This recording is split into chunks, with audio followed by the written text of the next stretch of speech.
This video is specifically for someone who asked me a question and wants to know why his conversion rate is lower than he thinks it should be regarding quotes and proposals. So this video is for you if you're in sales, you're a founder-led sales team, or you're doing founder-led sales, or you're a salesperson and you're out here trying to figure out why is it that you're losing proposals left to right and hand over fist, whatever that means. Okay, so let me start with a few things. Probably the most important thing, if you click out of this, literally is buyers are 70 to 80% of the way done, finished, completed with your decision making before you actually enter the scene. So when they ask you to come in and make, with a quote or a proposal, they probably have asked several vendors, suppliers, providers to come in and do the same. Now, you could be the first one, but there's a good chance that they will ask others because that's just what they are tasked with.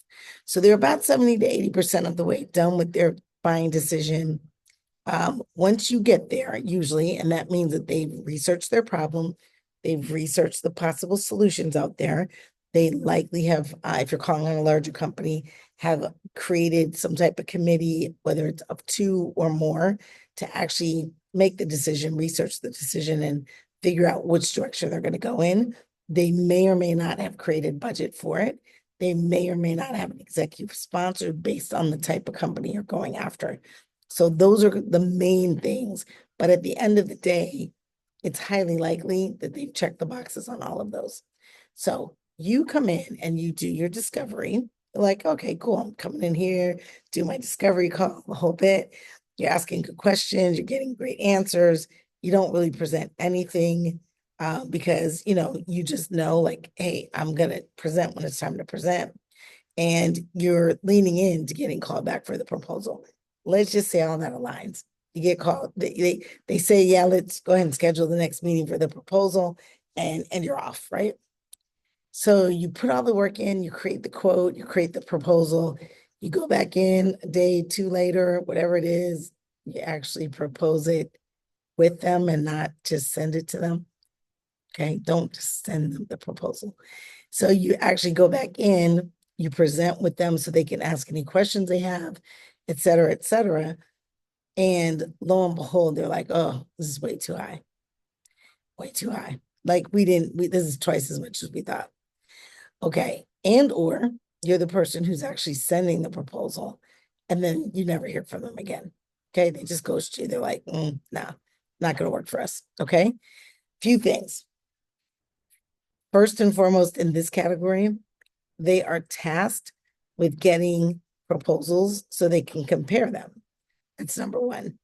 Number two, in your discovery call, meeting, whatever the case may be, there's a really good chance that you didn't discuss your methodology and why you price things differently. So for this gentleman, and I'm doing this video for YouTube, but it's for you. For this gentleman, it's likely that you're not letting them know what your methodology is around pricing your product and why. So we talked a little bit at the event, and I was telling you that, chances are you either work somewhere and they price it a certain way, or you've just realized that when you price it that way, not only does your business not come out ahead, but they don't come out ahead. Maybe it strains the relationship, it's challenging, the whole bit. It's really important to address the methodology in your first meetings, your first calls, your first connections, so they understand that when they get the pricing, that it could be different than what they see. It could be apples and oranges. But if you address it right up front and let them know that, I price things in a certain model. Let me give you a good example. So consulting may have been hourly, legal in the past, and traditionally it's always hourly. It could be that you don't price hourly, that you price based on outcome, or you price based on an average bulk of hours used during a month, right? Maybe you're more fractional, okay? Just giving you some examples. So once you let them know what your methodology is and why, and usually the why has to be in favor of the customer or the client, then they understand when they get your proposal that is an orange and they've got two other apples or three other apple proposals, they understand why. Now, what's really important here is not just to be different, but to differentiate with the return on the investment. So we talked a little bit about this, but if you realize that pricing hourly for your services has a tendency to overrun what you've put together by pricing by the month, you can let them know that, right? You can say, yeah, when it's all said and done, and when I look at overtime and I look at, billing quarter of hours and things like that, right? I realize that the client's taking the short end of the stick and they're not even able to budget quite as well as they should be able to. And that's why I've gone to a monthly or weekly cost model, pricing model. Probably use pricing model. If you really want to, you could use investment model. Okay. So that's two. So 70% of I'm sorry, most people are 70% of the way through their decision making by the time sales comes on the scene. You want to demonstrate ROI in your differentiation. So why are you pricing it this way? And the better you are at communicating that, the better you'll be in conversion. You will also want to know your competition. Is everyone doing it differently? And if they are, just understanding who those players are, right? And does it always come in the way they think it does?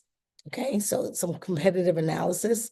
And then you'll want to share the differentiation method that you're using on social media so that when they're researching you, they actually can see maybe you or someone from the organization stating why your why is what it is, right? And how happy clients have been, and maybe testimonials from the customers, and maybe anything.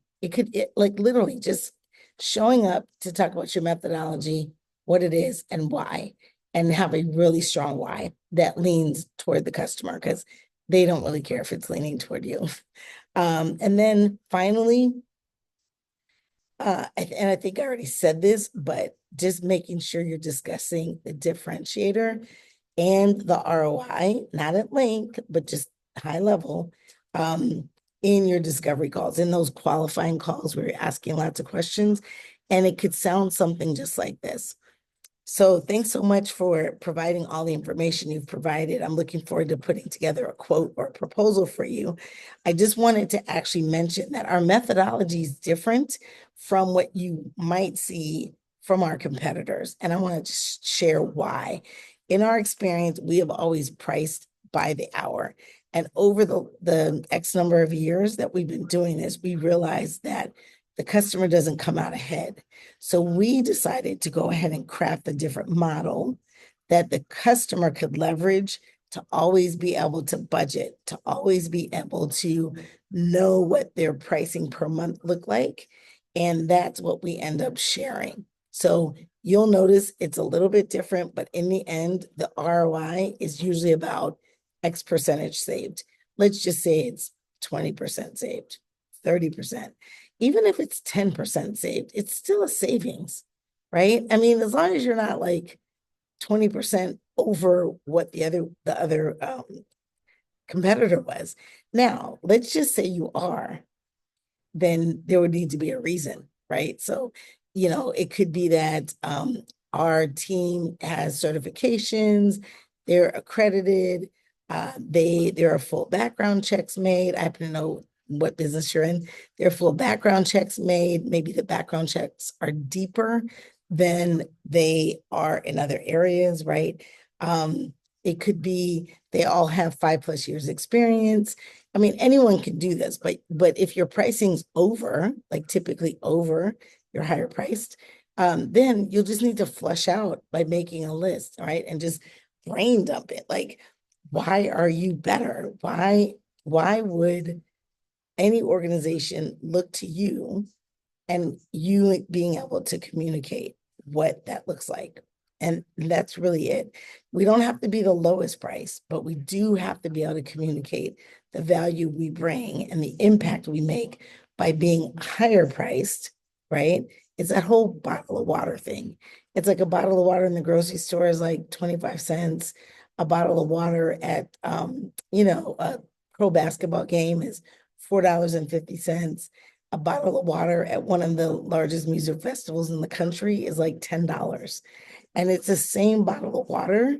It's just that access is different, context is different, right? Supply is different, novelty is different, right? So just brainstorm. And when you see things that are higher price, here's an exercise, a challenge exercise. When you are just walking around in the universe and you see things that are overpriced, right? They're premium priced is a better way to say it. They're premium priced. Ask yourself why. Like, why is Mercedes more than Honda? Why is Tesla more than Mercedes? Why is the Ritz-Carlton more than the Holiday Inn? Right? And so when you start thinking about those things, you'll be able to put that into context. Last thing, I met this gentleman at an AI summit. Stay tuned because I'm going to do another exercise where you can use AI to leverage who you are as a brand and take advantage of some of these billion-dollar companies that are taking up space in our head. Okay. I think I talked about it at the AI Summit. I'm actually going to do it on a YouTube video. So stay tuned over the next couple days. Hit the bell, drop a comment, subscribe, all the things. And thanks for being here. Okay. Thanks so much. Stay inspired.